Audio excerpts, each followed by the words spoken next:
Senhoras e senhores, sejam muito bem-vindos ao The Punch. E como diria Mike Tyson, todo mundo tem um plano até levar o primeiro punch na cara. Eu sou o Thiago Paladino, seu host desse episódio, e como sempre é um prazer muito grande ter você aqui com a gente. Então, antes de começar, pra gente começar com o pé direito, já dá o seu like, o seu comentário e a sua inscrição nesse canal, porque tem conteúdos novos toda semana. A gente sempre traz pessoas especiais e dá trabalho pra fazer e não custa nada pra você. Dá esse like, faz com que as plataformas distribuam esse conteúdo do bem para outras pessoas. E hoje o nosso bate-papo é com ela, Dandara Tonantzin, de Gurinhatã, Minas Gerais. É isso mesmo? Falou o nome certo e a cidade certa. Então acho que já bombou. Já bombou. Você é de Gurinhatã. Pouca gente conhece Gurinhatã aqui perto, né? Gurinhatã, pra lá de Tiutaba, cidade ali no nosso pontal do Triângulo. É. Uma cidade muito boa. Engatou a segunda, Já saiu, né? já saiu. Tenho um carinho enorme, mas mudei de lá quando era pequenininha. Foi. Você foi Morei em BH até os 9 anos de idade. Aí com 9 anos eu vim pro Udão. É. Quantos anos? Desde os 9 anos de idade. Estou com Não, 29. 9 anos. Então tem 20 anos. 20 anos. Você tá com 29 anos? 29 anos. Você é novinha ainda, né? Eu que sou. Tô ficando muito velho, Arabi. O que você tá achando? A idade chegou. Eu já tô na beira dos 40 já. Na flor da idade. A flor da idade. Jovem, nevou ainda? Cara, eu tentei nevar, né? Você viu? Eu tentei nevar. Perdi uma aposta. Foi. Aí eu falei assim, vou nevar. Ficou esse amarelo esquisito aqui no cabelo. Eu vou deixar resolver aí. Fazer o quê, né? Tá ótimo. Como é que tá essa lida e essa vida aí lá em Brasília? Me conta. É um batidão, viu? Porque eu fui vereadora, né? Então, minha experiência de 2 anos aqui foi cuidando e acompanhando as demandas de uma cidade. Agora eu fui votada em 741 cidades. E Esperava? não, Esperava esse resultado? não esperava nem tanta cidade, nem tanto voto, né? Mas foi o resultado de um trabalho, né? Eu rodei 250 cidades durante um ano na pré-campanha para conseguir achar pessoas, montar núcleos, montar grupos de trabalho, iniciar discussões, ter um grupo de apoio político. Então, foi rodando muito que a gente conseguiu ter esses votos. E aí, estar em Brasília agora é ter que se dividir, né? Que eu fico terça, quarta e quinta lá, nesse batidão, de sessão, comissão, plenário, articulações no governo federal, tarefas que o Lula dá pra gente, aquele batidão danado, e fico de sexta a segunda rodando. Minha prioridade é aqui Uberlândia, o Triângulo Mineiro, mas ano passado eu fui em 100 cidades. Você paga IPTU aonde hoje? Menino do céu, na rua Paulo Maia, aqui no Grande São Jorge. Aí eu continuo morando com a mãe não admite a ideia de nós sair de casa agora, não. Ah, é? Aí, ixi, é terrível, dona Cristiane, bem, dona e proprietária. É mesmo? Não Sabe aquela mãe taurina? Eu não entendo muito disso, assim. É Querido, braba, A braba? pessoa taurina, ela já acha que a família é propriedade dela, que é rebanho dela. A minha mãe é taurina com ascendente em câncer, então ela tem um quê de propriedade com um dramazinho, então só potencializa. Mas é isso, né? Então você vem de uma família de mulheres fortes, assim. Muito. A minha avó teve 8 filhos, criou todos, uma lavadeira, cozinheira, trabalhadora doméstica, se dedicou muito para criar os filhos. A minha mãe trabalhou mais de 20 anos como empregada doméstica, hoje é professora, como eu, e me ensinou muito. Você é pedagoga, né? Pedagoga. Mas você exerceu durante muito tempo a profissão ou Nada, não? menina, a política já me chamou, eu tive que ir. E como é que foi essa paixão pela política? Como é que surgiu? Olha, os meus pais, eles cresceram participando também de movimentos e coletivos, sabe? Na igreja era muito forte aquele movimento da SEBS, Fé e Política, da Teologia da Libertação. O meu pai, ele foi ser seminarista, depois ele voltou para casar com a minha mãe e passou a atuar no sindicato dos professores, na CUT. Então, essas reuniões com os movimentos sociais, na luta do povo, foi uma coisa muito presente na minha infância. Eu cheguei naquela fase da adolescência, eu não via muito sentido na política. Eu não gosto, não é para mim, não vejo isso. Hoje eu entendo que é porque, no fundo, as pautas estavam sendo debatidas naquelas reuniões, o assunto daquelas reuniões não dialogava diretamente com a minha vida. Então eu achava que a política era uma coisa muito chata e muito distante da minha realidade. No ensino médio, tive uma professora que estimulou muito a gente aqui na escola Messias Pedreira a fundar o Grêmio. E a gente começou lutando para ter um intervalo, um recreio na sexta-feira que durasse 1 hora. Olha a nossa luta, que importante. E depois dessa luta do recreio, a gente montou um coletivo para lutar contra o aumento da passagem, porque eu moro no São Jorge e ia estudar no Messias Pedreiro, e isso era a realidade de muitos jovens naquela época. Morar na periferia e estudar no centro. E a passagem pesava muito no bolso, né? E tinha aí uma previsão de reajuste, de aumento todo ano, aquela dificuldade danada. E aí passamos a fazer manifestações, lutas contra o aumento da passagem, e disso já foi desencadeando em outras coisas. Porque a partir do momento que você passa também a debater o busão, a mobilidade urbana, o direito à cidade, ir e vir, outras possibilidades também vão se abrindo e você vai entendendo. Então eu fui entendendo, né, a necessidade da gente ter espaços de esporte, cultura, lazer. A falta que faz a gente ter atividades nas praças, nos poliesportivos. E eu fui me engajando também em outras lutas. Quando eu entrei na UFO, eu já fui para o movimento estudantil, fui coordenadora do diretório acadêmico da pedagogia, do diretório central dos estudantes. E ali também foi um mundo de possibilidades, porque a universidade hoje, ela significa muita coisa na vida das pessoas de periferia da classe trabalhadora. É abrir assim uma janela, uma porta que a gente nunca pensou também em ocupar antes.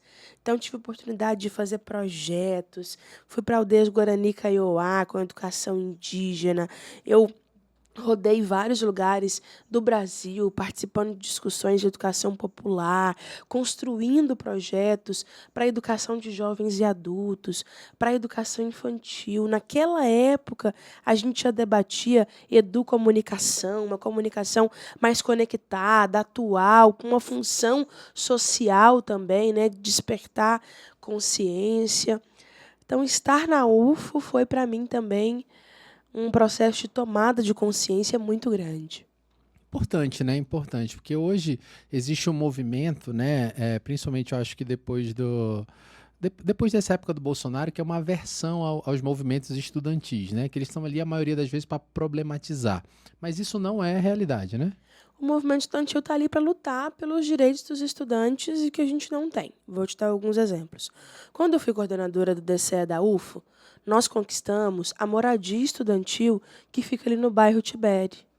Foi na minha gestão enquanto coordenadora do DCE da UFO que nós conseguimos o transporte intercamp. Já viu aqueles ônibusinhos brancos com a faixa UFO? Ele é um ônibus que leva gratuitamente os estudantes do Moarama para o Santa Mônica, para a Educação Física, para o Campus Glória. Por quê?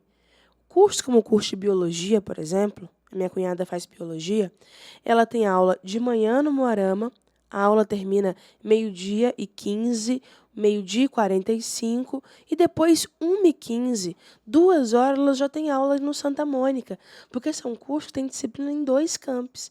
Imagina o deslocamento desse estudante, sair aqui do Moarama, ir para o Santa Mônica, para pegar o ônibus, ir para o terminal Moarama, pegar outro ônibus, terminal Central, ou então pegar aquele 232, que demora muito a passar, para conseguir chegar no Santa Mônica. Então, isso era um fator que atrapalhava muito.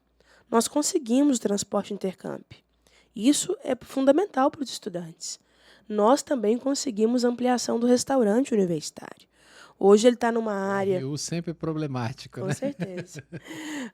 Hoje ele está ali numa área em frente ao Bloco da Música, mas ele era antes do lado ali do Bloco da História, muito pequeno, a metade do que ele é hoje. Então, quando eu estudava, lá em 2011, 2012, as filas do RU eram filas quilométricas que dobravam assim. Você ficava mais de 1 hora na fila todos os dias para conseguir almoçar. E olha que o tempo de almoço, para muita gente que tem curso integral, meu irmão faz psicologia. Hoje, por exemplo, ele tem aula manhã e tarde. E esse tempo de almoço ele é curto, né? Quando você pega uma grade horária cheia de aulas. Não dá tempo para você ficar 1 hora, 1 hora e meia na fila do RU. Não, de nada, né? De nada nessa vida. Exatamente. A fila é horrível, né? Mas então o movimento estudantil ele luta em pautas locais, dentro da própria universidade, mesmo, e também em pautas nacionais. Eu sou da geração, por exemplo, que ocupou Brasília para lutar pelo fundo do pré-sal para a educação. Quando se descobriu, lembra aquela camada de pré-sal, muito Que não deu muita coisa importante? aquilo não, né? Engavetaram, porque depois teve uma ruptura institucional democrática no nosso país, que foi o golpe contra a presidenta Dilma, que pegou o que a gente tinha conquistado de direitos e jogou para baixo, ou então acabou, né? Mas nós conquistamos 10% do PIB para a educação, que isso ainda está valendo e que é muito importante para financiar a educação pública. Nós conquistamos as cotas, a possibilidade de se ter bolsas de assistência estudantil, a bolsa de alimentação, moradia, transporte, tudo isso é muito importante. Então, acho que o movimento estudantil ele tem um papel fundamental. Tem muita gente na política que vem do movimento estudantil e ele é uma possibilidade de você ler o mundo e se engajar politicamente. Mas por que que o movimento estudantil majoritariamente é de esquerda? Eu acho que são formas de pensar e de ler o mundo. Tem muito movimento estudantil também de direita. Tem alguns movimentos ali dentro, mas são minorias ou São são minorias. recriminados ali, né? Até porque o que os movimentos estudantis de direita estão defendendo hoje? Defendendo privatização da universidade, cobrar mensalidade na universidade pública. Estão defendendo o que de direitos para os estudantes, para os professores e para os técnicos? Os movimentos estudantis de esquerda são muito diversos. Tem diversos coletivos, linhas de pensamento, orientações partidárias. Tem uns que têm orientação partidária, tem outros que não têm orientação. É muito diverso, né? Mas eu percebo muito mais que o campo dos direitos está conectado à luta da direita do que à luta da esquerda, que está muito mais no campo do privilégio. Privilégio, você acha? Manutenção de hierarquias de poder. Quando você defende, por exemplo, Estado mínimo, o que isso significa na vida de um trabalhador comum? Estado mínimo significa não ter SUS. Estado mínimo significa não ter dinheiro para construir mais escola, mais creche. Estado mínimo significa que o governo não vai colocar dinheiro para subsidiar a passagem de ônibus e ela vai ficar cada vez mais cara. Estado mínimo vai significar que vai acabar com a farmácia popular, como o Bolsonaro acabou. Que não vai construir nenhuma casa do programa Minha Casa Minha Vida, como o Bolsonaro fez. Mas isso não é o Estado que proporciona, é? É o Estado que proporciona, financiado, inclusive, com Por recursos todo mundo, né? do povo brasileiro. Mas é a máquina do Estado. O país, o povo brasileiro. Não é um governo XYZ. Entendi. Vamos lá, como é que começou? Você já falou aí, né, dos movimentos estudantis, mas quando você ingressou ali na vereança, né, aqui, né? Como é que surgiu essa oportunidade? Você foi convidada? Surgiu esse desejo no seu coração? Como é que começou? E como é que foram os teus 2 anos, né, que você passou aqui, né, na vereança aqui em Uberlândia? Me conta um pouquinho. Eu nunca tive vontade de me candidatar ou ser uma figura pública na política. Se eu falar que era meu sonho, não vou estar dizendo a verdade. Eu sou uma filha de trabalhadores, moro no bairro São Jorge, dei um duro danado para entrar na universidade, me formei em pedagogia, logo já engatei o mestrado em educação. Eu estava realmente me preparando para ser uma professora. Que legal. Mas eu percebi que a gente passa grande parte da nossa vida reclamando das coisas, apontando o dedo e achando que tudo está muito ruim, muito difícil, mas fazendo muito pouco para mudar essa realidade. Ah, porque político é tudo igual, porque ninguém trabalha, porque está fazendo nada pelo Brasil. E você está fazendo alguma coisa pelo Brasil?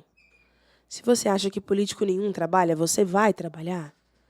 Eu cansei de ficar do lado de fora, criticando, questionando, reclamando. Eu decidi, a partir de um convite de várias pessoas que já me conheciam e queriam muito que eu fosse candidata, topar esse desafio para fazer algo diferente. E foi isso que eu me dispus a fazer na campanha, uma campanha apresentando ideias, projeto, proposta. Não foi uma campanha de vereador em 2020 dizendo só vote na Dandara. Não foi isso. Pelo contrário. Foi apresentando que nós podemos ter um busão bom e barato para a cidade de Uberlândia, que a internet tem que ser um direito, que a gente tem que ter pontos de internet pública gratuita nos equipamentos públicos municipais. Foi falando sobre a dignidade menstrual. Foi apresentando uma agenda de combate ao racismo. falando da importância da formação continuada dos professores, defendendo as manifestações culturais da cidade, o congado, o hip-hop, o samba. Assim que nós fomos para a rua pedir voto. E olha que num momento muito difícil da pandemia. Eu fiquei muito feliz com o resultado, assim, e sou muito grata ao povo de Uberlândia, porque eu acho que eles entenderam o que a gente estava querendo apresentar naquele momento, depois de um período tão duro para a cidade. Porque, recentemente, a Câmara tinha passado por aquele escândalo, né? De prisões, cassação, Tem essa corrupção. aquilo ali, né? Foi muito importante na eleição seguinte, na eleição de 2020, a vereadora mais votada da cidade ser uma mulher negra, professora do bairro São Jorge. Mostrando que a renovação política está caminhando na mão daquilo que a gente diz, que é o povo ocupar espaços de poder. E somos nós que sentimos na pele as agruras do dia a dia estar nos espaços de decisão.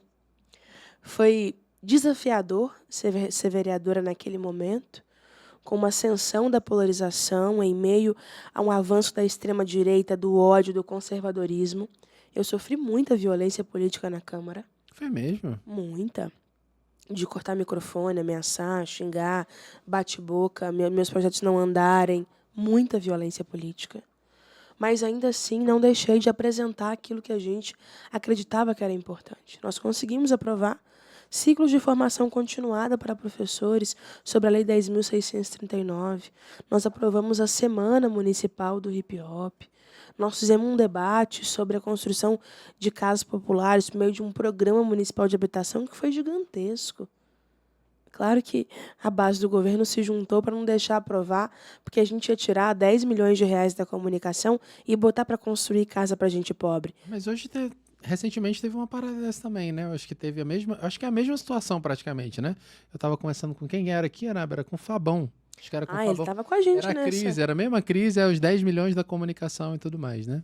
É isso, nós fizemos isso. Montamos um bloco, inclusive, de vereadores que apresentavam demandas concretas do dia a dia. Nós fizemos muito debate em torno da mobilidade, do busão, do ônibus, da situação do transporte público na cidade de Uberlândia, né? E enfrentamos de frente a extrema-direita, o conservadorismo, o ódio, que estava presente naquele momento da pandemia, sabe? Um negócio anti-ciência tão forte, presente até no espaço legislativo, de ir para a tribuna defender cloroquina, falar mal da vacina. Se nós estamos nesse momento da história, tendo a possibilidade de estar aqui conversando sem máscara, é porque existe a vacina. Então, até isso a gente teve que fazer ao longo desses 2 anos como vereadora. Acho que o povo de Uberlândia também entendeu a importância da nossa atuação, tudo que a gente entregou na Câmara de Vereadores, a quantidade de luta que nós fizemos. Eu fui vereadora que mais fez audiências públicas, que mais construiu espaço de discussão com a sociedade, com os movimentos, com os coletivos, trazendo para dentro também para ser ouvido. Tanto é que a gente conseguiu aí ser eleita deputada federal. E como é que foi essa transição, assim? Foi mais um convite, foi mais um desejo? Como é que funcionou essa transição aí para o governo federal? Mais um convite, né? O presidente Lula me pediu para ser candidata, eu estava ainda super preocupada, achando que não ia dar conta, que não era a hora, mas ele disse que tinha espaço, que era importante a gente também construir novas lideranças no PT e na sociedade. Construímos uma campanha muito boa, com apoio de muita gente, como eu te disse, né? Fui votada em 741 cidades, foi um desafio. Mas aqui em Uberlândia, por exemplo, nós saímos de 5 mil votos para vereadora para 35 mil como deputada federal. Nossa, expressivo, hein? Multiplicamos por 7. Que bom. E uma cidade esquisita, né? Para esse tipo de crescimento, né? Porque assim, quando você não está na base da estrutura que eu digo aqui do governo ali, né? Que é o sindicato rural, essas coisas, é difícil alcançar esses números, não é? Dos 135 anos oficiais de história de Uberlândia, a prefeitura só não foi governada pelo sindicato rural 2 vezes. Com o Dr. Zaire Rezende, um médico progressista do MDB que fez uma gestão muito importante, e depois com Gilmar Machado, agora em 2012. Isso significa dizer que a política em Uberlândia ela é realmente pensada numa lógica bem coronelista. São 5, 6 famílias que vão se revezando ali no poder. E ter uma pessoa de fora dessa bolha, de outro ciclo, participando e ocupando esses espaços, deve ser realmente diferente. Mas assim, você não acha que isso é democracia acontecendo? Uma democracia bem tardia, né? É bem tardia, porque assim, quando a gente fala do PT, né, que ficou 16 anos e queria continuar, não tem problema nenhum. Mas quando é a bancada ruralista é um problema?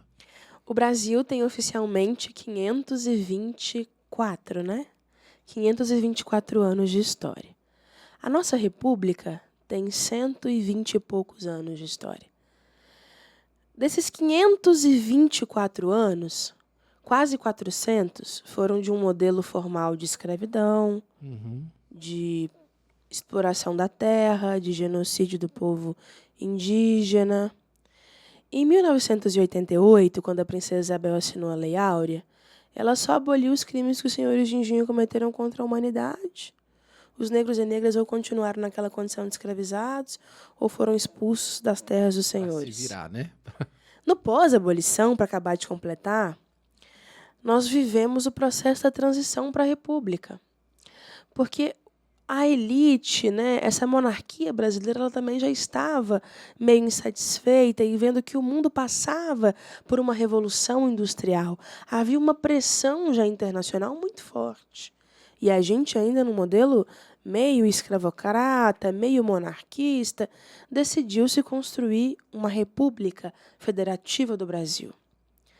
Da transição da monarquia para a república, sabe qual foi o primeiro documento oficial do nosso país? Não. Não foi uma constituição com direitos. Foi um código criminal. Porque era mais importante criminalizar para manter hierarquias de privilégio do que construir e gerar direitos. Está aqui comigo o mestre Angola, que é um mestre de capoeira. Ai, que capoeira? Por isso que Capoeira. Eu li, tô com medo agora, viu? Tô com medo. Já Precisa não.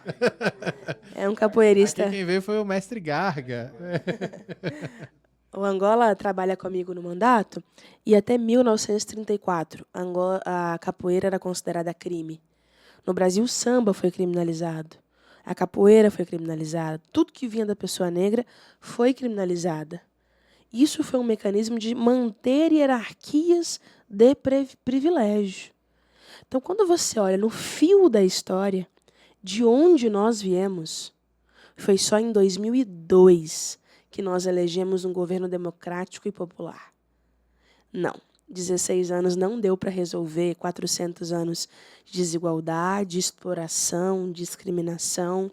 16 anos de políticas sociais não deu para a gente resolver 100 anos de falsa abolição. E isso um dia resolveria? Vai resolver, se Deus quiser, estamos lutando para isso. Dia, noite e dia. Bom demais, bom demais. Vamos lá. Chegou e fez a transição para Brasília. Qual foi o choque cultural que você recebeu? E aí eu quero ver pessoalmente mesmo, não como questão de trabalho. Saiu aqui, estava aqui numa câmara de vereança, muito pequena, e chega em Brasília com 500 e tantos deputados lá. Como é que foi esse choque de realidade que você teve? Como diz um amigo meu, o mais bobo ali é deputado federal, né? Então, você está ali lutando para conquistar seu espaço, para ocupar seu lugar, e o negócio não é fácil. Batidão. Já tem cobra velha ali, não tem, não? Ixi, misericórdia. Então, você também, ocupar espaços importantes é um desafio. Eu ainda tenho a sorte de estar num partido que aposta na renovação política, né? Então, eu já fui escolhida para ser vice-líder da bancada. Isso significa estar nas reuniões de colégio de líderes, onde se decide a pauta, onde se define as prioridades, onde se resolve problemas, constrói acordos, consensos. Mas, para mim, foi um desafio, no primeiro ano de mandato, já ser uma vice-líder da bancada nacional do PT. E eu também assumi relatorias de matérias muito importantes, né? Como a própria lei de cotas. A lei de cotas completou 10 anos em 2022 e a previsão é que depois de 10 anos ela passasse por uma avaliação, um balanço. O artigo 7º da lei dizia isso. E alguns setores mais conservadores, contra a política de cotas e as ações afirmativas, falaram que isso seria o motivo para dizer que era o fim das cotas. Estavam apostando nisso. apostando nisso. E a gente teve que se organizar. Eu recebi uma convocatória aí, que não foi nem um convite, não. Fui convocada mesmo, pelo Movimento Negro. Coercitivo. Para assumir essa relatoria, dar um jeito de garantir a continuidade da lei de cotas, já que isso mudou a cara da Universidade Pública Brasileira, né?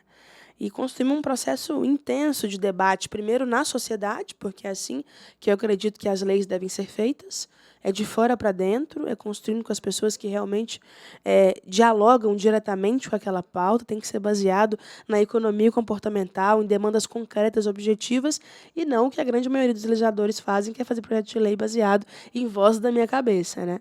Então, rodei muito. Voz da cabeça e vozes do seu partido, né? Depende. Às vezes tem coisas que é só baseado no eu penso mesmo.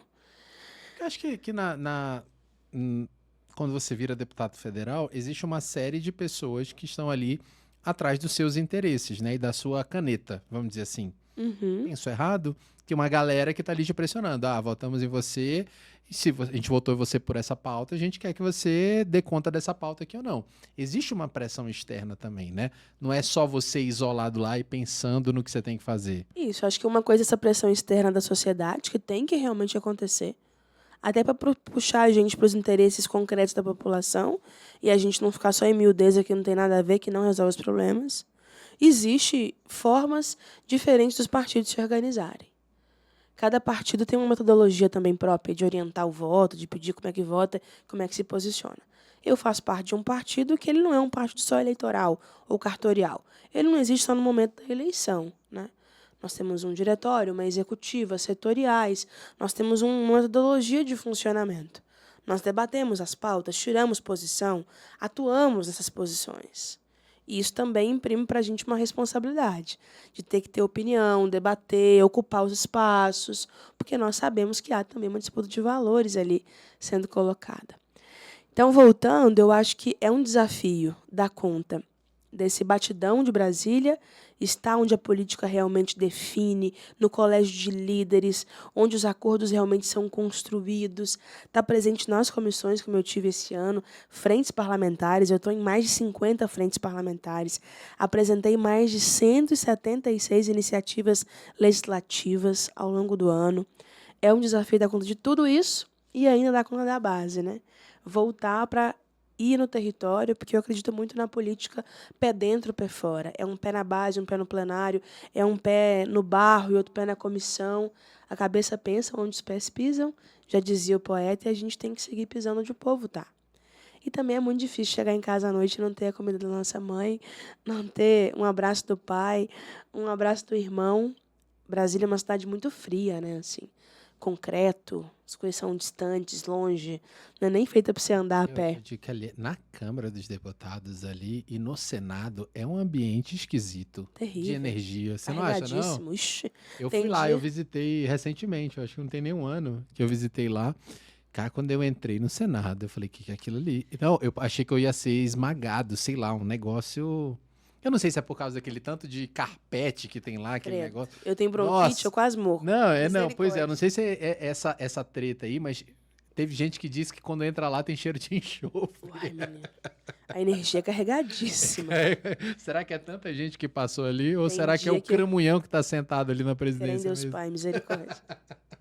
Tem dia que eu saio dali com o corpo doendo, parecendo que eu apanhei. Não, mas é esquisito. A energia que tem lá é uma energia totalmente diferente, né? Eu acho que por causa das decisões que estão sendo tomadas ali. É um clima de tensão, disputa também o tempo todo, né? Que também não é fácil. E como é que é essa sensação, assim? Por exemplo, a gente não tem... Você tá ali vivendo com as pessoas que são seus opositores ou seus inimigos ali. É muitas vezes nos valores que você tá pregando, né? Como é que você sente isso do seu lado pessoal ali? Cara, eu tô de frente com...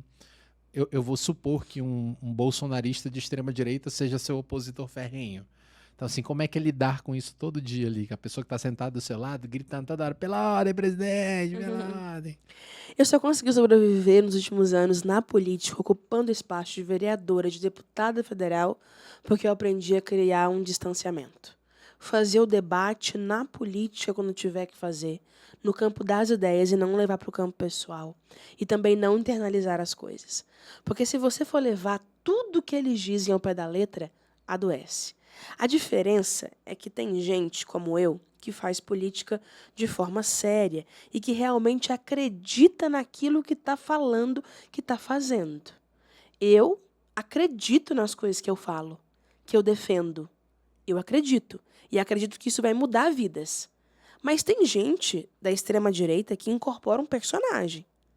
Que quando está ali na frente das câmeras, no microfone, na comissão, ela grita, xinga, ofende, não sei o quê. Aí tem alguém filmando, ela faz aquela cena toda. Terminou de filmar, ela nem fica para ouvir a resposta. E ela também passa por você e aí, beleza, tudo bem. Um personagem para as redes sociais.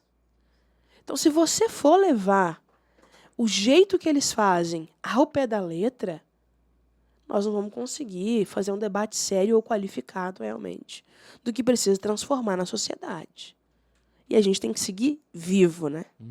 Nós precisamos da gente assim, inteirona, fazendo debate. Eu imagino que essa pressão psicológica seja foda mesmo. Acho que é o pior de tudo. Eu não sei se eu teria coragem ou se eu teria psicológico para enfrentar esse tipo de coisa que vocês enfrentam todo dia. Eu acho que muito por isso, de ser um papel, de ser tudo. E assim, eu conheço muitos já passaram por aqui, né, Arábia? Que você vê, já fizeram muitos debates aqui também. E aí, quando você olha o nível dos debates, tipo assim, aqui dentro é aquela agressividade, aquele negócio. Chega ali fora, nossa, você esqueceu de perguntar aquilo. Putz, era pra eu ter perguntado, rapaz. Era pra eu ter falado, não, era pra você ter falado aquilo pra mim, que eu ia te rebater. E lados totalmente opostos numa moeda. E você diz assim, cara, que isso que tá acontecendo aqui? É um papel. E aí, me traz uma outra questão, que eu queria te perguntar isso a nível... Eu queria perguntar pra Dandara, eu não tô perguntando pra deputada. A caneta de deputado federal ali, quando você chega e você tem esse poder, não, eu tenho o poder de uma caneta, eu posso assinar alguma coisa, eu posso propor alguma coisa ali. Isso influencia em você e no seu ego? Eu tento nunca esquecer de onde eu vim, quem eu sou, sabe? Eu sou uma moradora do Grande São Jorge, eu sou uma pessoa que sempre estudou em escola pública, os meus pais são professores, a minha tia é empregada doméstica, meu tio é pintor. Esse negócio também de eu ficar em Brasília terça, quarta e quinta e sempre voltar para a base no final de semana não me deixa esquecer de onde eu venho, pelo que eu luto, sabe? Porque tem gente que realmente cai naquela ilha da fantasia que é Brasília. É impressionante como as pessoas naturalizam o preço dos restaurantes. É um negócio surreal. 60 para comer é R$500. Loucura! Loucura! Eu não consigo naturalizar isso. Tem gente que naturaliza uísques caros, vinhos caros. Porque não é dinheiro deles, né? Quando tá ali. Daí você tá ali pagando, não, vai passar num corporativozinho da vida. É um negocinho que chega ali. Eu sei como é que é. Eu tento, inclusive, fazer um esforço sempre de olhar para aquilo e pensar, isso não é o meu mundo, eu não venho daqui, eu sou de outro lugar. Entendi. Isso é bacana, você pensar, e assim, a gente até tenta te dar um choque de realidade, né? Porque a gente sabe que existe esse tipo de pensamento quando a pessoa chega lá e a pessoa acha que é grandes coisas. Ou quando você faz a carreira política, dizendo assim, não, eu já sou deputado, depois senador, ali já vira um ministro, alguma coisa, já sou indicado para outra coisa, e você vive ali Brasília, você começa, depois de um tempo, a se sentir essa pessoa poderosa, né? E aí o pessoal diz que poder é pior do que dinheiro, né? Pior assim, que eu digo. Você dá pra pessoa dinheiro. E você conhece quem ela é. Tipo assim, porque não é sobre dinheiro. Chega uma hora que não é sobre dinheiro mais. Que dinheiro vai chegar, vai ter alguma coisa. Mas é sobre o poder. É tipo assim, não, eu posso mudar alguma coisa, eu posso influenciar, eu posso fazer uma oposição ali a algum setor da sociedade. Eu posso entrar numa comissão só para atrapalhar, só para causar. Entendeu? Então isso quando entra, tipo assim, não, eu sou poderoso mesmo. Tipo assim, não, eu sou do bairro, mas eu sou a pessoa mais proeminente do São Jorge. Não, quem? Uberlândia, pra mim não é mais nada. Agora eu tô em Brasília. Pô, tem uma galera legal, mais importante que eu de São Jorge. Não, eu sei, mas você entende que isso por um momento pode chegar na cabeça? E você vê isso acontecendo com essa galera velha de guerra aí, que já tá aí há 25 anos em Brasília. Fazem da lógica do poder ter também profissão, né? É profissão. Pro resto da vida. Eu sou professora, pedagoga, mestre em educação. O dia que não der mais também, eu volto para a sala de aula, vai ser excelente. E tá tudo certo, né? Tudo certo. Dei minha contribuição, que foi importante. Isso é bem importante, né? Mas que bom, vamos falar um pouquinho das lutas que você está tendo lá, né? Você está levantando sempre a bandeira ali do direito das mulheres, do direito da classe LGBT, né? Das mulheres negras, né? Me conta um pouquinho como é que tá essa luta. E, sei lá, a gente pode falar alguma coisa dos seus projetos que você tem apresentado lá, o que logrou êxito, o que não logrou. O combate às opressões é uma prioridade nossa, realmente. De vida, né? De vida, porque não tem jeito, né? Se eu perguntar se eu sou de esquerda ou de direita, eu já nasci canhota, porque eu nasci uma mulher negra, pobre, da periferia. Eu não tive muita escolha na vida. Eu preciso ser de esquerda para defender Estado máximo e não defender Estado mínimo. O combate ao racismo, construção de direitos para as mulheres, combate ao feminicídio, assédio, à violência doméstica, geração de oportunidades é o grande objetivo da minha atuação política. Mas eu também tenho atuado em outras pautas, em outros temas, né? Na educação, principalmente, eu inclusive ganhei um prêmio recentemente do Congresso em Foco, uma deputada que mais se destacou na defesa da educação. Estou lá fazendo um debate sério em torno da valorização dos professores, o pagamento do piso dos professores, que já é muito baixo e ainda assim diversos estados não pagam. Aqui em Minas Gerais, o Zema não paga o piso dos professores. Isso é muito ruim. Tem a SB, aqueles profissionais da limpeza e serviços gerais, que ganham menos de um salário mínimo, porque recebem R$ 1.400, com os descontos fica R$ 1.000. Tem professor que está na sala de aula tendo que dobrar 2, 3 cargos para conseguir pagar as contas básicas do dia a dia.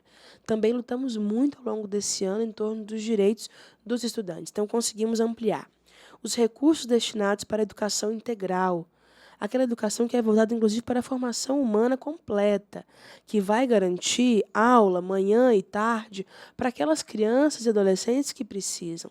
Serão 4 bilhões de reais investidos agora na educação integral.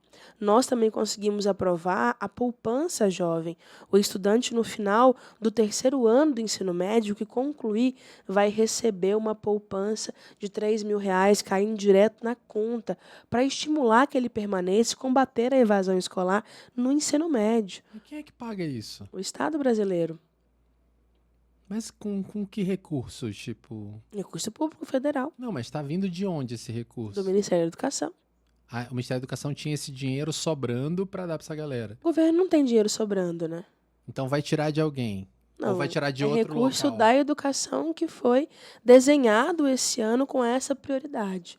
O ensino médio no nosso país é um dos principais gargalos. É onde há o maior índice de evasão escolar, de não permanência. Mas Se a não gente, é muita grana, não? se a gente for olhar, é R$ 1.000 no final de cada ano, 3.000 ele pega quando ele concluir. Mas aí ele faz o quê? O que ele quiser. Se ele quiser assim? comprar um celular, se ele quiser comprar livros, se ele quiser pagar taxa de mensalidade de uma faculdade, se ele quiser dar entrada numa moto, o que ele quiser, ele faz com dinheiro. Entendi. Não entendi muito bem de onde vem essa grana. Porque assim... Do Ministério da Educação. Porque eu sou muito criterioso com isso, essas questões, porque eu sou empresário, né? Eu tenho empresa. E assim, não tem dinheiro que sobra de nenhum canto. E do governo, quando a gente fala assim, a gente vê só déficit, vê aí, rombo mais rombo. Alguém paga essa conta, A gente tem dinheiro, né? a questão é as prioridades, né? O Estado está sempre quebrado porque a gente tem isenção fiscal demais. O Estado está sempre quebrado porque a gente está liberando coisas para onde não precisaria, sem criar critérios onde realmente precisa. Esse é um critério de uma política pública. Existe um problema, a evasão escolar no ensino médio. Como é que você vai combater esse problema? Aí tem um leque de ações que são construídas. A valorização dos professores. Essa é uma delas. É uma delas. A valorização dos professores no ensino médio, investimento no material didático escolar. Está se revendo agora esse modelo do novo ensino médio, porque o itinerário formativo não está preparando nem para o vestibular, nem para o mercado de trabalho. Está fazendo toda uma discussão acerca dos currículos, do conteúdo, da estrutura física da sala de aula.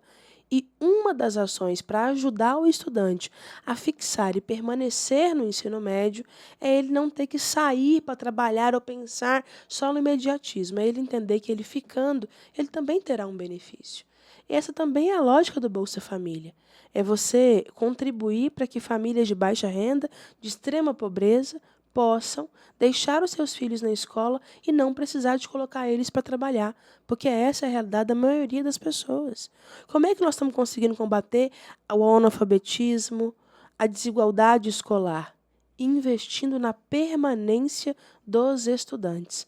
Quando você olha os índices hoje no nosso país, de modo geral, os estudantes ingressam na faixa etária certa.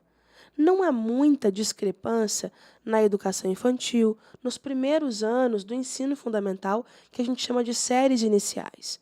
Do primeiro ao quinto ano, todo mundo vai entrando na idade certa, a gente vai combatendo, né, a não permanência, vai entrando na idade certa.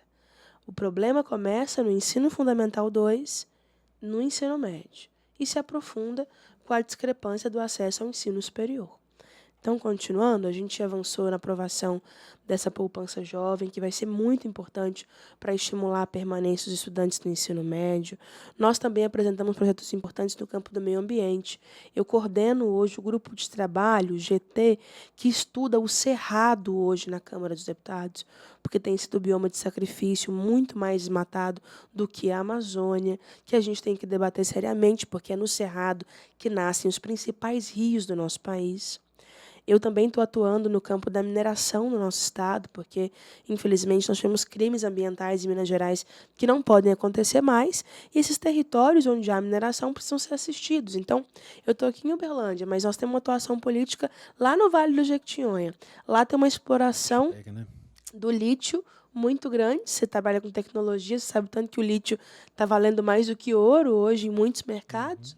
Todas as baterias e os produção de baterias, exatamente. E nós estamos entregando hoje o lítio do Brasil sem agregar valor, sem trabalhar nada, matéria-prima bruta para fora a preço de banana. E provocando uma exploração desenfreada ali na região de Jequitinhonha, de Almenara. E aí nós apresentamos um projeto para criar o Fundo Social do Lítio, para a gente ter recursos da exploração destinados para investimentos sociais, investimentos na educação, no transporte, na mobilidade, nessas áreas que estão atingidas pela mineração, que mudam muito as suas características. Eu também estou hoje no SEDES, que é o Centro de Estudos e Debates Estratégicos da Câmara. São 20 deputados que compõem esse grupo de debates e estudos estratégicos, e eu sou relatora de um tema muito importante, porque pela primeira vez na história, a Câmara dos Deputados está estudando e pesquisando o racismo. Então, é um tema que a gente está se debruçando sobre ele para também entender como é que nós vamos avançar em projetos de lei, em direitos que possam fazer aquilo que você me perguntou, né? Vai superar? Para a gente superar realmente isso um dia. Entendendo, inclusive, a complexidade do racismo que está presente na nossa sociedade. Mas também atuei muito no campo da saúde. Com a volta dos programas mais médicos, nós avançamos para fortalecer os cursos de medicina. Teve um novo edital para abertura de novos cursos, que eu atuei para a gente poder também estimular que tenha mais cursos de medicina em cidades menores, nas periferias, não só nos grandes centros, né, das grandes universidades.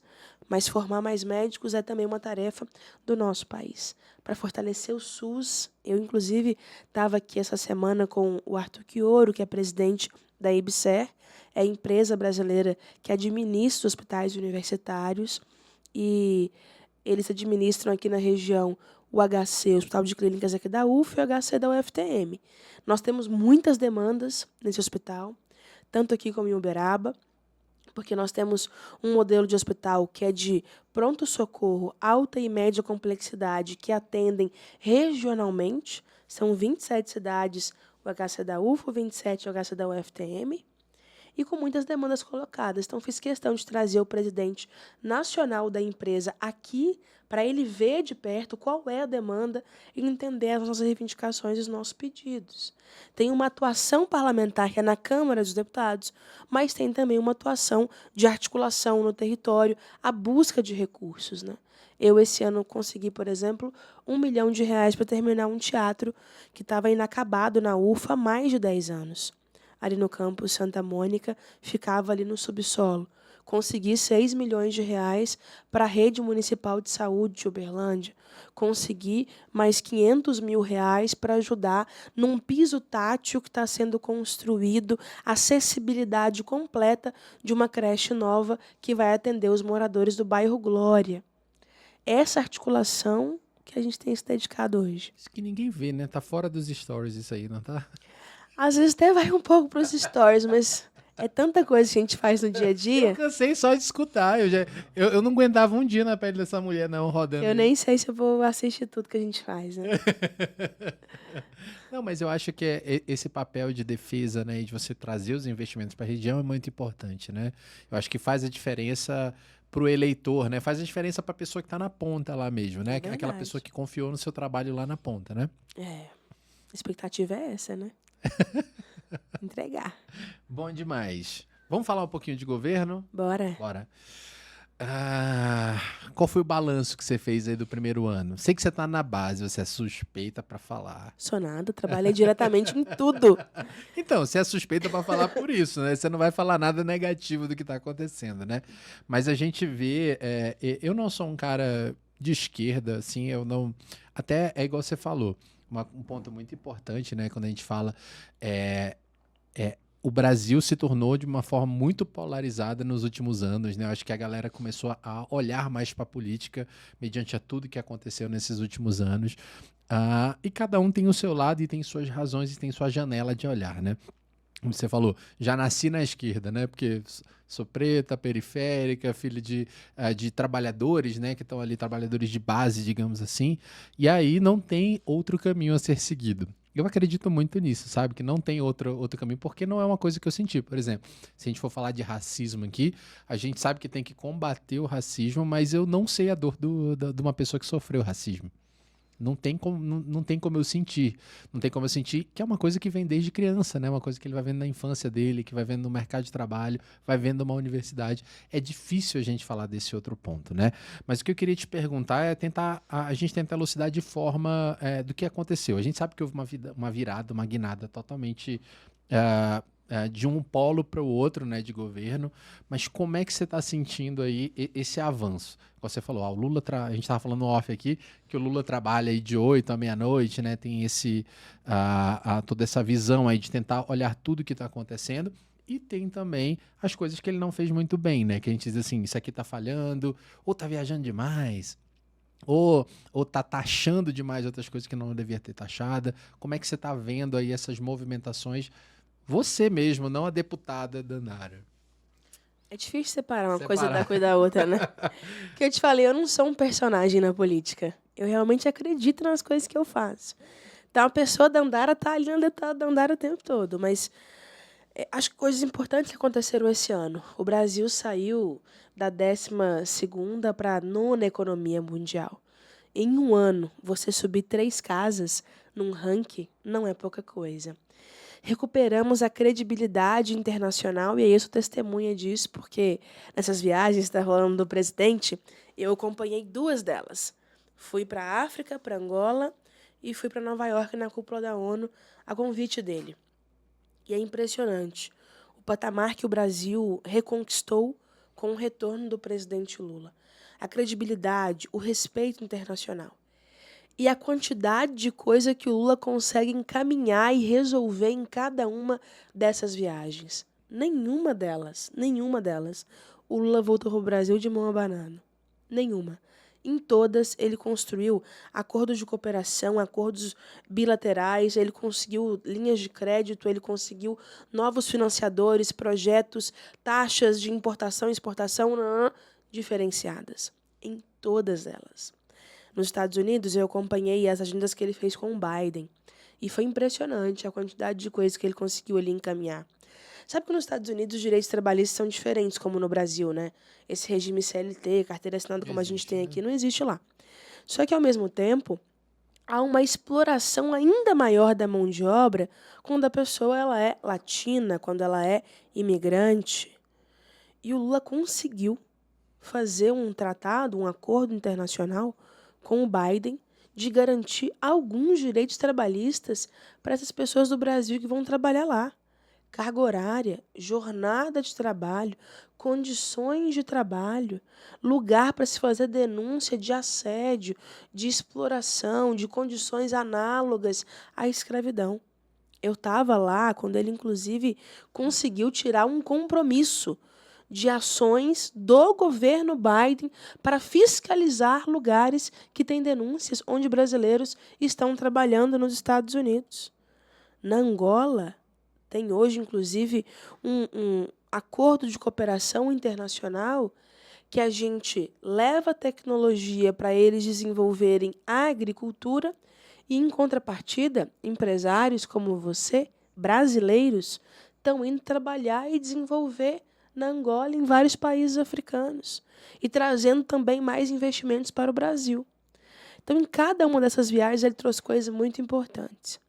Terceiro ponto, acho que foi o combate à fome, abaixar os itens da cesta básica e melhorar a qualidade de vida do povo brasileiro. Aqui em Uberlândia, nós temos o CEPES, que é um centro de estudos e pesquisas da universidade. E eles fizeram uma pesquisa agora, tem cerca de um mês, mostrando que os itens da cesta básica, considerando uma família de 4 pessoas, ficou R$100 mais barato em Uberlândia. Saiu de R$710 para R$609 aqui. Isso... Você me fala onde é que foi isso aí, pelo amor de Deus, que eu quero comprar lá. Vou pedir pro CIEPS te mandar. Por favor. Vou pedir agora. Que aqui eu tava vendo arroz crescendo, carne crescendo, mas é também a região que eu moro, né? É bem diferenciado e eu entendo todo o lance do comércio. Não, é uma média geral de Uberlândia, hein? Não, vamos ver. Vou te mandar. Eu espero, por favor. Vou te mandar. Se olhar, por exemplo, o óleo de cozinha, tava R$10, né? Eu vou no supermercado, eu faço compra. Tá R$6. Você acha de R$5. O feijão, tava R$10 o pacote de feijão. Hoje o feijão tá quanto? Não sei, essa semana eu não fui. Acho que da última vez que eu fui tava 8 e pouquinho um quilo, né? Uma coisinha assim. R$7, né? O pacote de feijão. O arroz deu uma crescida nos últimos tempos mesmo. Essa chuva... Mas é safra, né? Safra. O arroz realmente deu uma descontrolada. Agora, carne é uma das coisas que mais barateou, né, no nosso país. Barateou bastante a carne, né? Ao longo dos últimos anos. Você come picanha? Não, faz muito tempo que eu não como picanha. Mas uma alcatra eu mando ver. Que é isso? Esses dias tava de promoção no mercado aqui pertinho, ó. R$39 o quilo da picanha. Tava picanha do Lula ainda lá. Ah, é? Era? É sério mesmo? Te mostro a foto. Picanha do Lula. Então, essa coisa de melhorar a qualidade de vida foi muito importante, né? O Bolsa Família, R$600, acrescido de 150 por filho. Hoje nós temos em Uberlândia quase 40 mil famílias que recebem o Bolsa Família. Isso também combate diretamente a fome e a desigualdade. A retomada desses programas sociais como Minha Casa Minha Vida. Moradia ainda não é um direito no nosso país, pelo contrário, nós vivemos num país onde a especulação imobiliária, onde a desigualdade ainda dita muito. Você anda em Uberlândia? Ando. Você vê quantos vazios urbanos a gente tem, assim? Tem muita coisa, né? A gente fala, não falo vazio, eu falo assim, rapaz, isso aqui daqui a uns anos vai estar cheio de gente aqui, vai estar cheio de coisa. E por que hoje não tem? Não, acho que é por causa da setorização. E porque assim, eu entendo o mercado. Eu acho que terra, o cara comprou a terra lá e fez o lote dele depois de quanto tempo? Você acha que tá certo, suave, beleza? Se, por exemplo, quando você mudou pra cá, já existiu o shopping park? Já, tava começando o shopping park. Eu acho que quando eu mudei pra cá, tava começando o shopping park. Era longe, a gente achava Era longe. longe, né? Agora já tá todo mundo chegando lá, né? É Shopping isso. park é Zona Sul agora, né? É Zona Sul, mas quando construíram o shopping park, jogaram, né, as pessoas pobres, inclusive com Minha Casa Minha Vida, dinheiro do governo federal, do governo Lula, lá pro cantão da cidade, meio escondidos, né? E vão deixando uns vazios urbanos até valorizar e fazer isso que o mercado, né? Isso que você está dizendo. As pessoas lucrarem mais, faturarem mais. Eu tenho uma treta com Minha Casa Minha Vida, porque eu participei do programa, acho que em 2012, 2013, eu financei um apartamento pela Minha Casa Minha Vida. E aí eu até vendi esse apartamento depois. Eu acho um programa excelente e tudo mais, mas ele vai te escravizar a vida toda ali, pagando uma coisa. E eu lembro, eu vou te dar o meu exemplo. Eu vou te dar o meu exemplo. Na época, eu fiz um contrato de 300 meses, eu acho. 300 e poucos, 340 meses, se eu não me engano. Eu dei uma entrada ali de 10 mil, meu apartamento era 135 mil. Vou fazer as contas. Eu dei uma entrada de 12 mil, com o meu FGTS, né? Naquela época ainda tinha FGTS, que agora nem isso tenho mais. E aí eu financei 105, não, eu dei 27 e aí eu financei 105. Sei que meu financiamento era 105 mil reais. Eu pagava em torno de R$ 1.200 por mês Que isso? de Minha casa, minha vida. Minha casa, minha dívida. Caramba. 300 parcelas? Era 340 parcelas, aí era aquela gradativa Misericórdia. e tudo mais, né? Eu lembro que eu paguei até 2019, pela Caixa isso. Eu paguei até 2019 ou 2020, foi quando eu resolvi vender, eu tinha pago 72 parcelas de 1.200 já, uma coisa assim. Eu já tinha pago 96 mil, se eu fosse somar tudo que eu tinha pago 96 mil e minha dívida ainda estava em 98 mil. Não. Aí eu falei assim, que é isso, cara? Pelo amor de Deus. Esse financiamento aí tá muito ruim. Não, e era da Caixa, né? Não é porque eu não entrei naquele lance de subsídio, tem um lance que subsídio à parte e tudo mais, eu não entrei nisso porque eu já tinha uma renda mais alta na época. E eu resolvi também não jogar nos 400 e poucos meses que tem, né? Então por isso que ficou um pouco mais alto. E aí eu vendi porque eu falei assim, nossa, cara, beleza, era meu apartamento, minha casa lá do lado do Lagoinha, ali no Carajás. Mas eu falei assim, não, cara, não tem como eu continuar, porque esses juros estão indo só pro banco, né? É tipo assim, o que eu tinha pago até ali era juros e ainda faltava mais coisa, não tinha pagado nada do meu apartamento. E aí eu achei injusto, né? A diferença é que, beleza, para algumas pessoas deve funcionar, eu acho que fica barato, você não tem acesso nem a pagar o aluguel e Acho que fica barato. funciona também mais a construção dos imóveis, né? Eu acho que funciona muito pro banco. A pessoa aqui, por exemplo, quando são a construção do imóvel que ela é subsidiada, como o Hebron, o Piquis, o Shopping Park, a família paga de R$ 78 a 150 parcela. Isso dá um acesso enorme, né, a moradia para as pessoas, né? No caso dessas unidades que são construídas, né, pela prefeitura, pelo poder público municipal, com o recurso do governo federal. Então isso realmente ajuda, muda a vida das pessoas que não podem pagar um aluguel, né, e estão pagando sua própria casa ali, né? Isso faz muito sentido, isso é muito importante, eu acho, para a população, né? Minha casa, minha vida. Mas o que a gente vê, por exemplo, eu não sou o cara que sou político, tá? Nem apolitizado demais. A gente tem as nossas crenças, né? Mas, cara, aí você vê, eu só vejo manchetes, sabe? Quando eu vejo só manchetes, a gente diz assim, meu Deus, o que está acontecendo, né? Tipo, fala-se do Bolsa Família, mas a gente teve notícias agora que disseram que tirou não sei quantos milhões aí do Bolsa Família foram revistos nesse governo, né? Foram retirados. O que aconteceu foi que acabou a farra que tava aquele Auxílio Brasil, né? Porque o Auxílio Brasil ele não tinha critério de distribuição. Muita gente que não precisava entrou no cadastro e passou a receber o Auxílio Brasil. O Bolsa Família não, ele coloca critérios, ele é um programa de transferência de renda monitorado, acompanhado. Então você precisa ter a faixa de renda, tudo cadastrado no CAD único. Assistente social vai na sua casa, acompanha a sua família, vê também as condições que você está vivendo, morando. Você declara a quantidade de filhos que você tem e que eles estão na escola. Então, há um controle. Na transição do Bolsonaro para o Lula fez questão de acabar com o Auxílio Brasil, porque virou uma farra muito grande, né? Você lembra a quantidade de gente que estava recebendo Auxílio Brasil, que não precisava? Eu conheço gente que tinha condições e que, não, vou me cadastrar aqui e beleza. Vou pegar R$ 600, o que é isso? Pra que deixar de pegar? E conheço uma galera que devolveu também, teve que devolver depois do imposto de renda, se lascou legal aí, tá pagando até hoje essa parada. É isso. Sobre os Estados Unidos, eu estava vendo uma notícia recentemente que os Estados Unidos botou a gente num teor 4 lá, né, de escala de violência, né, dizendo assim, não aconselhamos estadunidenses viajar para o Brasil, né? Como é que você acha que tá esse lance aí da segurança pública também aqui?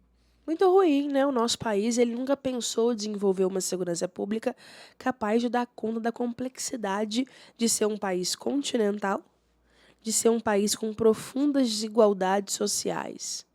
Então, você imagina só, a lógica da construção da segurança pública foi de ter o que diversos especialistas chamam de 3/6 polícia.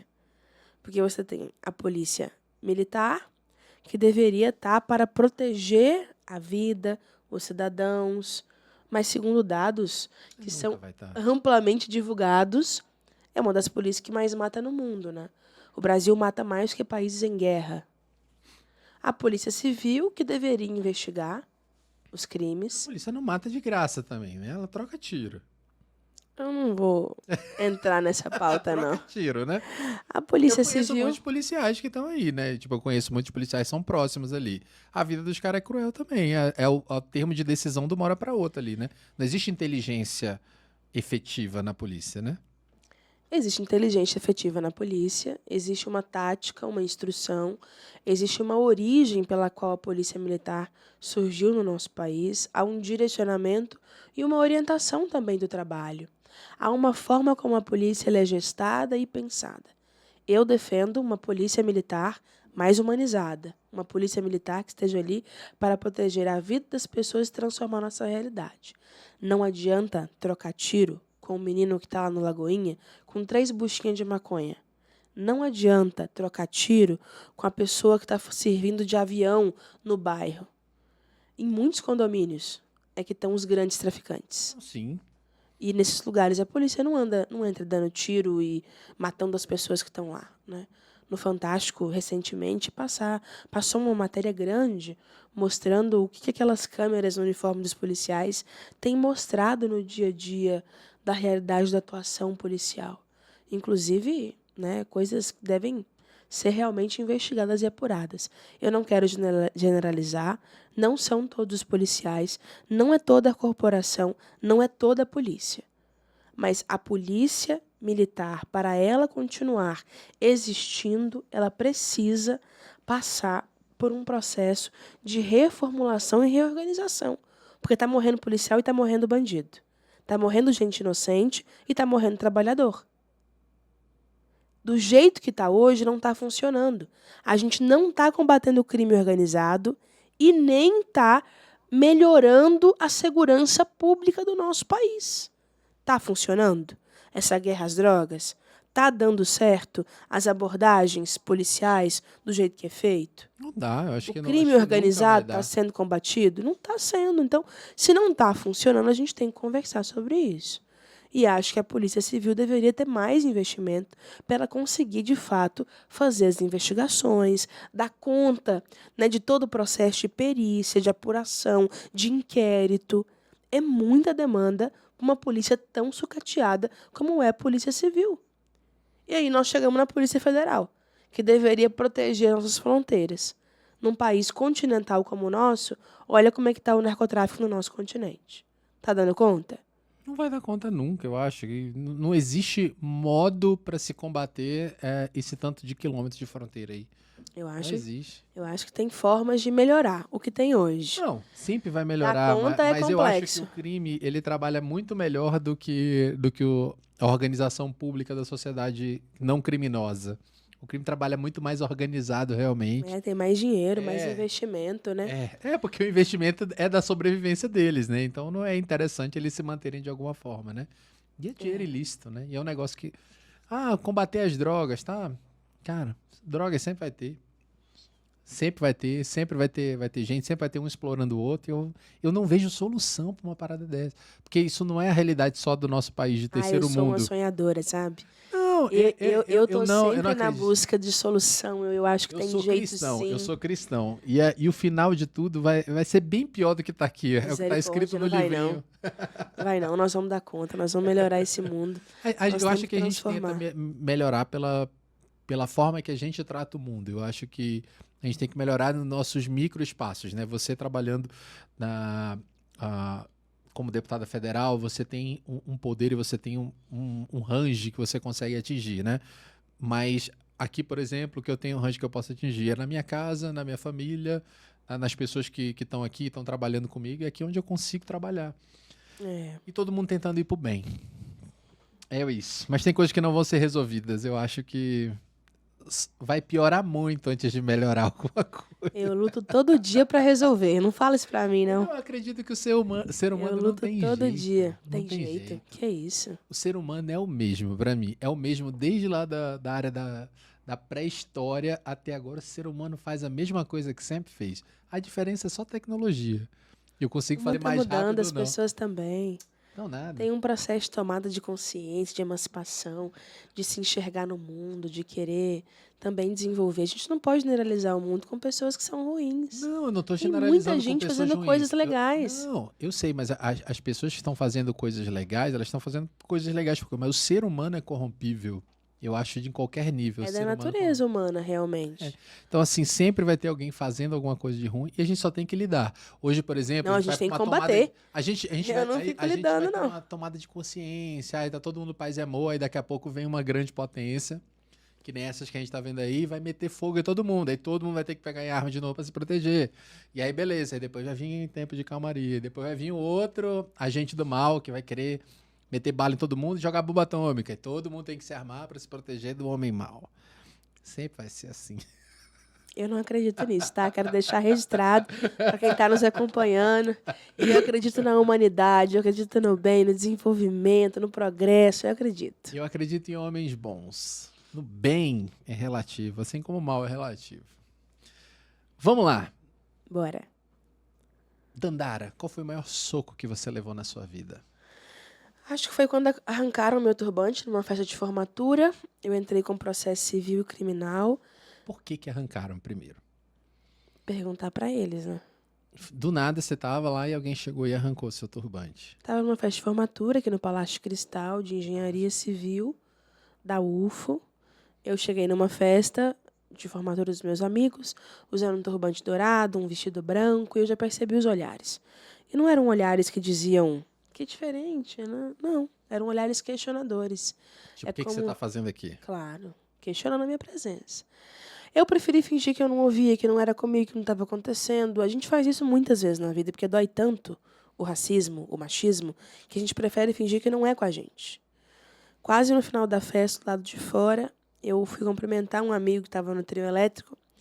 Ele pediu para fazer um vídeo, divulgar que ele estava fazendo som lá, que era muito chique, Palácio Cristal. E quando eu comecei a filmar, eu senti uma mão vindo por trás e puxando o meu turbante. Eu nunca imaginei que poderia chegar naquele ponto, porque encostar no corpo de alguém, né, é uma coisa muito séria, assim.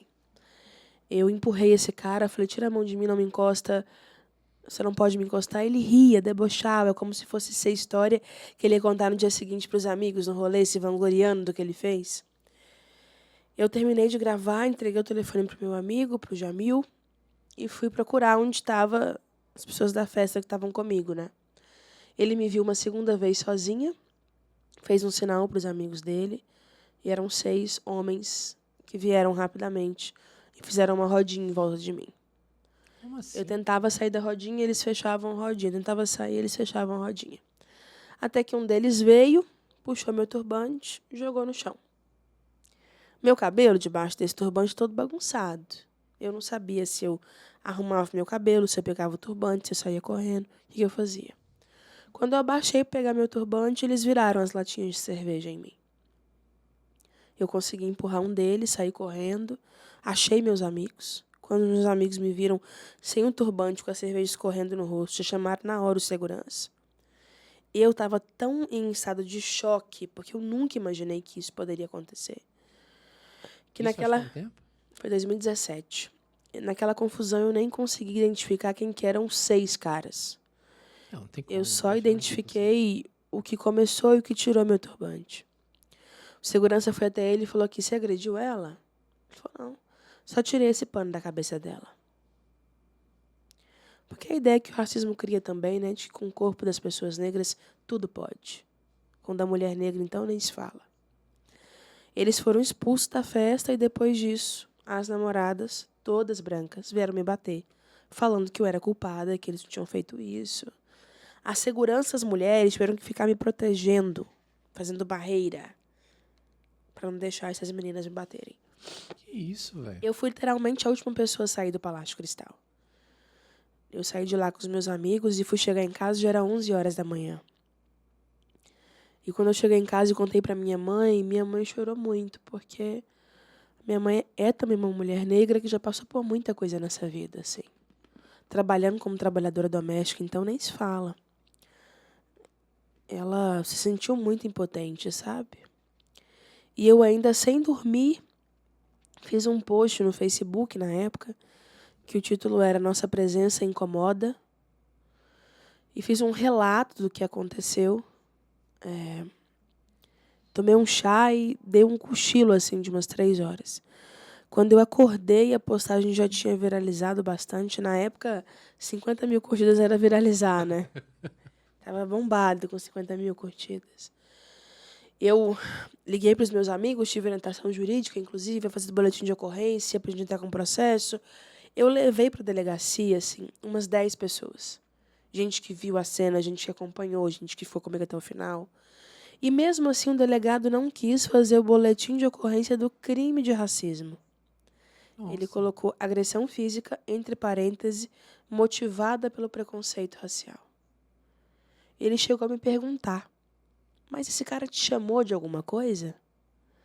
Eu falei, não, delegado, ele não me chamou de macaca, mas ele tirou e jogou no chão o que mais me caracterizava enquanto uma mulher negra num espaço que era majoritariamente branco e privilegiado. Ele não pegou na minha roupa, no meu vestido, no meu brinco. Ele jogou no chão o meu turbante. É a mesma coisa que alguém pegar uma cruz para um religioso, né? Não tem diferença. Eu entrei com processo civil e criminal. E depois de 6 meses o processo foi arquivado. O promotor escreveu 6 páginas dizendo que o racismo estava na minha alma, que os caras só foram deselegantes com uma dama, que o que teve foi uma guerra de cerveja. O juiz concordou com ele em 2 linhas. Concordo com o promotor, defiro pelo arquivamento. Eu acho que esse foi o maior punch que eu já levei na vida. E essa pessoa, você identificou essa pessoa? Todas elas. Todas elas foram O identificadas? inquérito da Polícia Civil, inclusive, conclui para o crime de racismo e a injúria racial. Eles foram ouvidos na delegacia. Acho que 6 pessoas foram ouvidas na delegacia. E mesmo assim o caso foi arquivado. Então eu fiquei pensando muito, sabe, se a gente realmente vai largar o mundo como está ou vai fazer alguma coisa para mudar. Porque nessa época, em 2017, eu já vinha do movimento estudantil, eu já tinha uma consciência, eu já era uma ativista. Eu denunciei em todos os lugares. Eu fui na Fátima Bernardes falar sobre isso. Passou no jornal Hoje. Todos os jornais daqui da região deram. O meu caso repercutiu. Não passou silenciado. Eu debati isso em muitos lugares. E ainda assim foi simplesmente arquivado. Quando você busca a justiça, você não consegue. E olha que o racismo é crime no Brasil desde 1988. Mas quantas pessoas você já viu sendo presas e condenadas pelo crime de racismo? É porque não existe racismo mais? Não, pelo contrário. Então eu fiquei pensando se o que aconteceu comigo não foi pra frente, nada aconteceu, nem com os caras, né? E o racismo que acontece todos os dias com a Dona Maria, minha vizinha, com o São João, sabe? A gente tem que fazer alguma coisa para mudar esse sistema. Não dá pra gente simplesmente conformar e achar que vai ser para sempre assim. Pesada essa história, pesada. Acho que tanto pelo racismo quanto pela injustiça, né? Eu acho que são 2 pontos muito críticos aí, né? O ato e a injustiça em cima do ato, né? Foi bem duro. Mas eu também acho que a gente tem que transformar o nosso luto em luta. A raiva às vezes ajuda, porque ela é uma força motriz que gera movimento. E eu passei a atuar ainda mais depois disso. Fazer da minha vida uma dedicação mesmo a um projeto coletivo de transformação do mundo, da sociedade, ocupar os lugares, construir, debater, ajudar as pessoas. Porque dói. Eu tenho muita treta, eu tenho muito gatilho com esse negócio de injustiça, assim. Mas eu não sei se eu sairia dali sem arranjar uma briga generalizada de agressão de todo mundo. Chamar a galera, vamos fechar aqueles Menina, 6 eu ali. acredito demais em Deus. Demais. E eu acho que Deus sabe o que faz em cada hora, em cada momento. Você acredita que meu amigo mais barraqueiro, o briguento, o doido, estava no carro dormindo nessa hora? Porque se ele tivesse acordado, ele bebeu muito. E ele começou a ficar meio bêbado, e nós, não, vai descansar. Ele foi pro carro dormir. Ah, Alex, te amo, você sabe disso, mas você é o mais briguento. E eu não tenho problema nenhum com os briguentos do... Que assim, eu acho que um negócio desse é pra se brigar uma coisa dessa. Claro. Não é pra deixar pra lá. Principalmente porque você sabe que a justiça não vai fazer... eu vou esperar e vou entrar com... Pelo amor de Deus. Dá um soco na cara de um racista desse e resolve a parada. Eu sou muito essa... Não só do racista, mas de qualquer um O que meu cause- soco na cara pra eles foi outro, olha aqui, ó. Aí, Deputada federal hoje. Respeita a deputada. É. Obrigado por compartilhar seu soco. Obrigada. Pra gente finalizar, Dandara, o Brasil tem jeito? Tem jeito. Com certeza. E é com a gente lá. Ocupando, decidindo, assinando com a caneta, como você disse. Mais de nós. Dandara, se você pudesse colocar todas as pessoas que você conhece dentro de uma sala, qual seria a primeira pessoa que você abraçaria ao entrar nessa sala? A minha mãe. Com certeza. Por quê? Ela é uma mulher que dedicou a vida, assim, a criar os filhos, a mudar a nossa vida, a nossa história. A minha mãe, ela trabalhava de empregada doméstica de manhã, ela era voluntária numa creche à tarde e fazia faculdade à noite. Foi assim que ela conseguiu fazer pedagogia e que ela conseguiu fazer a gente estudar também. Bonito. Ela é viva ainda hoje? É, com É. certeza. Você falou, né, que você morava na casa dela, Moro realmente. lá com ela. Dona Cristiane. Fez um papel muito importante na sua vida. Demais. Legal, bacana. E era? Dandara, senhoras e senhores. Obrigada. É isso, a sem falar das redes comunicação tá sociais. ali A falando. comunicação falando. Rede social. Rede social. Manda aí, pode mandar. Arroba toda Andara, T-O Dandara, Instagram, TikTok, Twitter, tem tudo, né? Toda Andara. Toda Andara. É isso aí.